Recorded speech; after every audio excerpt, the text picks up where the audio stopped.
question is that the motion be agreed to, and I give the call to the member for Goldstein.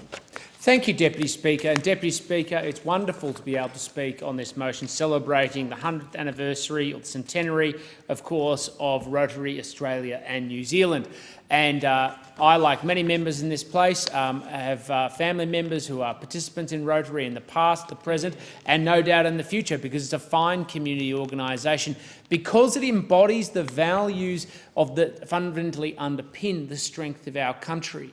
The success of our country does not come from Canberra down. It comes from responsible citizens forming community organisations as a foundation for this nation's success. And Rotary, over 100 years, has done incredible work in Australia and internationally.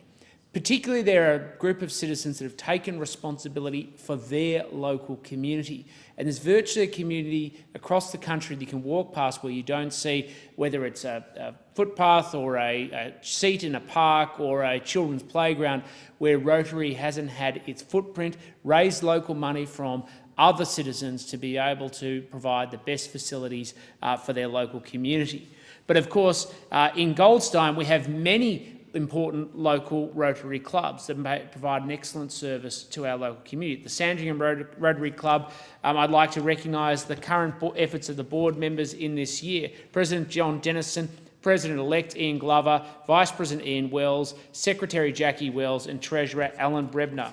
At the Beaumaris Rotary Club, we have the Executive President Adrian Calshaw, President-elect Linda Deutsch, Secretary Roy Seeger and Treasurer James Glenwright.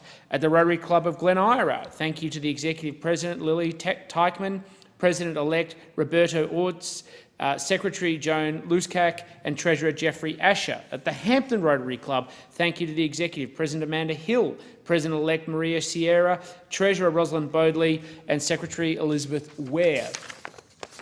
At the Bentley Moorabbin Central Rotary Club, thank you to the Executive President Jeff Gledhill, the President-elect Helen Nodram, Vice President Larry Green, Treasurer Alan Kempton and Secretary Neville Cruz.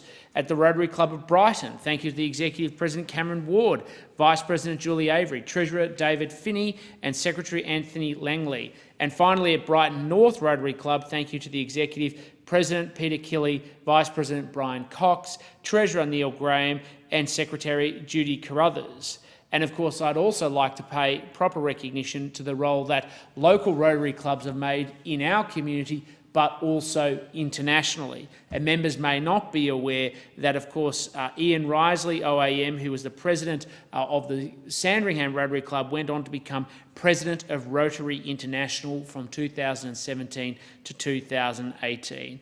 Mr Risley was the only 5th Australian and 3rd Victorian to be appointed president of Rotary International, and he was a member of the Rotary Club of Sandringham from 1978 and was involved in Sea Scouts and sporting groups, as well as the honorary auditor or an advisor for a number of charitable organisations.